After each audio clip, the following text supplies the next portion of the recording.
Billion, trillion, million, billion, trillions of orbiting snowballs, orbiting snowballs, orbiting snowballs. A flat fact. A flat fact. The realm.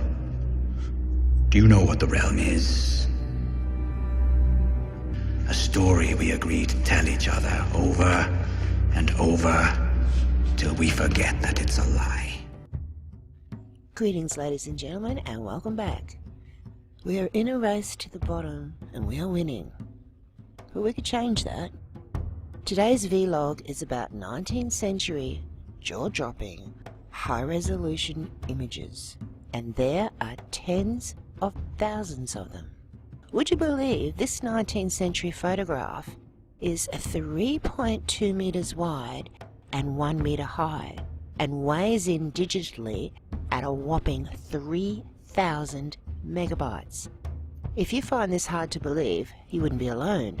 When the experts from Australia contacted Unesco for World Heritage listing, the experts at Unesco also didn't believe that a photograph of this size could possibly exist.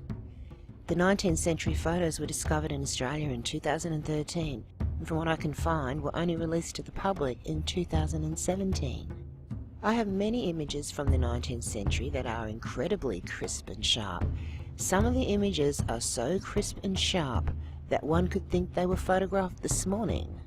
The resolutions I have of some of these photographs are higher than that of this video recording. This image of Dresden is particularly interesting.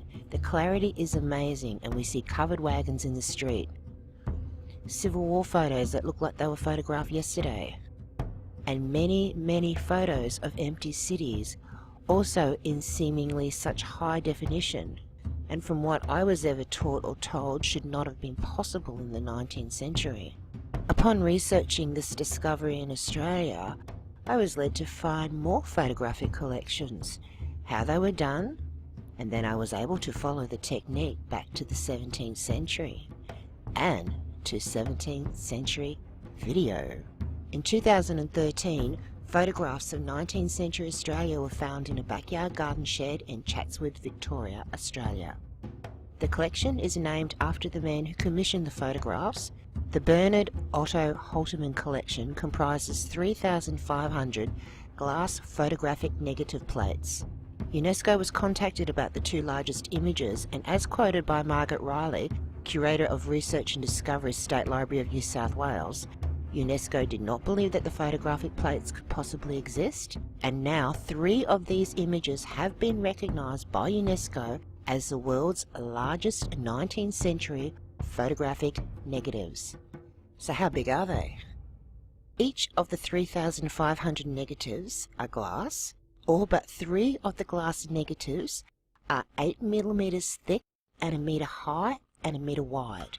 2 of the negatives are 1.3 meters in width, and the largest being a colossal 1.6 meters wide and weighing in at a whopping 30 kilos. So question, who is making glass that big and of such quality for photographic negatives in the 19th century? The largest photographic plate in the collection is the Sydney Harbour, and it comprises 2 plates at 1.6 meters each. The image created is 20,000 pixels long, weighing in at about 3 gigabytes, which is 3,000 megabytes. I gather this would be an uncompressed TIFF file. Let's get a comparison. My Nikon P900 camera has a maximum file resolution of 16 megapixels, which creates a maximum JPEG file size of about 7 megabytes. So a 2-image panorama would weigh in about 40 megabytes in a JPEG file. So in an uncompressed TIFF file, we could see at least 90 megabytes. And here we have, as a flat fact, for all to see, a 19th century image at 3,000 megabytes. Holterman took some of the photographic plates on tour overseas, and his entries in photographic expositions won a bronze prize in Philadelphia in 1876, and then a silver in Paris in 1878. So obviously there were photographic competitions at the expositions, which is similar to today. So a question that arises is just what was the competition's photographic negatives like especially if Halterman only won a silver and a bronze prize. Someone else won the gold. There is a lot more information to be gleaned in the Halterman story, his gold find and the photographs of 19th century Australia that Halterman commissioned. But I will leave Halterman now. As I mentioned before, there are more collections of glass photographic negatives. One collection, which is currently being digitised by the National Film and Sound Archive of Australia, is some 10,000 glass plate slides. Another collection of note is 698 glass slides, which are dated around 1875 and include this image, which is a traffic jam in Melbourne. There's a lot of movement in this picture. As with many of the pictures from these collections, there is little or no ghosting from exposure issues. As much as being an Australian and liking to think that Australia just may be the colossal photographic capital of the 19th century, it is not. 99% of all 19th century photographs were glass plate negatives, so people took colossal photographs on colossal pieces of glass with colossal cameras. The camera on screen is an example of a colossal camera. The official narrative says that the glass plate negative remained in use until the 1920s or the 1930s, whichever one you read, until the Kodak celluloid plastics replaced the glass in photography. Yet my research showed this narrative to be false. Let's look at a few sizes down from the colossal camera and go to a giant camera. This camera is stated to be manufactured in 1930. It is a mahogany Hunter Penrose 20 by 24 inch process camera. So clearly this photographic process continued after the official narrative states. Here is the Queensland Government Cartography Department in Australia photographing maps with one of these Hunter Penrose cameras. In this image we see a very large glass plate being quality checked. Then we have some very large format camera examples a little later in time. Here is Margaret Burke White, Grant Williams, and I was unable to identify this gentleman. Glass was the most common medium for these photographic plates, but these clever people of the past also processed images onto tin. These were called tintype. Some of the tintype photography is easy to spot. The condition of the photographic tintype is obviously dependent upon the storage and care. This one has seen better days, but some of them, especially from the Civil War era, are in excellent condition. But the glass, on the other hand, is lasting centuries. So before I get to the next bit, there is a revival of this type of photography. The recipes are known, and there are detailed plans around to make one of these cameras for yourself. When I was a child, my parents and their friends had slide nights. My sister and I as children found these nights to be pretty boring. Plastic photographic slides were mounted on cardboard and put into a projector and shone on the screen. This is how these 19th century giant images were also seen. They were mounted and viewed through a 19th century projector. Let's see some examples.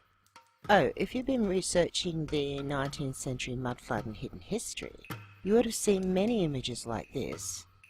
Some you see with parts of the mounting visible. Sometimes the glass is cracked. So how long have the image slides been around? Well, the mid-19th century is stated as the official narrative, as the official creation of photography. These glass slides have been around a lot longer. Phantasmagoria was a form of horror theatre that used one or more backlighted glass slides to project frightening images, especially of ghosts. It was very popular in Europe from the late 18th century well into the 19th century. The dictionary meaning for video as a noun states 1. The recording, reproducing or broadcasting of moving visual images. I'm going to bypass the 18th century and go further back in time to the first broadcasting of moving visual images. 17th century Dutch scientist Christian Huygens is widely accepted by the mainstream narrative as the true inventor of this technology. This Dutch scientist is also given credit to discovering a great many things in history. I thought I'd just list a few here. Titan, explanation of Saturn's rings, centrifugal force, collision formula, Hewan's Fresnel principle, wave theory, Hewan's engine, which is a gunpowder engine, birefringence, and Hewan also invented the pendulum clock in 1656. He was a very, very busy man. I think his story needs a closer look at. In his writings, Christians initially referred to this technology as la lampe and la lantern, but in the last years of his life he used the then common term lanterna magica, and this is the term these images are known by today, the magic lantern. The earliest slides for magic lanterns consisted of hand-painted images on glass, projected by showmen telling stories about the images that were projected. I will leave you today with a short clip of Mr. Bob Snell, who has amassed a collection of some 12,000 magic lantern slides. It's an interesting little story, and what he says about the colour technique I thought was quite curious. Thanks for listening. Catch you next time.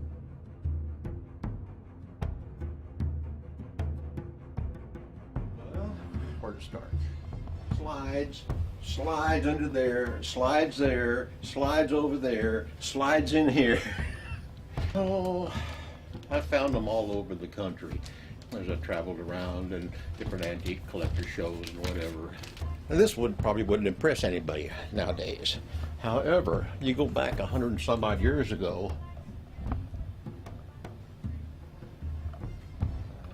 and when you saw something like that on the screen, moving in color, everybody was, oh, ah. Usually you would start a show with one of these. And so it just, what they did back then was unbelievable. It's not always this messy, sometimes it's worse. I've got so many projects going, but I don't have time to get bored. I did all my coming attraction slides. And then I started doing my advertising slides. And then I got sidetracked on doing my slides from Joseph Boggs Beale, who was a artist back in Philadelphia. And he did the original artwork for about at least 1,800 magic lantern slides. And I have the second largest collection of his slides in the country. And his artwork was on basically a 16 by 16 paper and watercolor. Then they were photographed down to the image to go, and then contact prints were made. And when they made these things, they didn't have all these special paints to stick onto glass, and how some of this stuff is stuck like that kaleidoscope for over 100 years.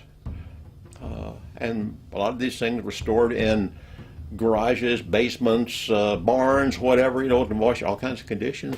And it's just amazing how they have managed to survive.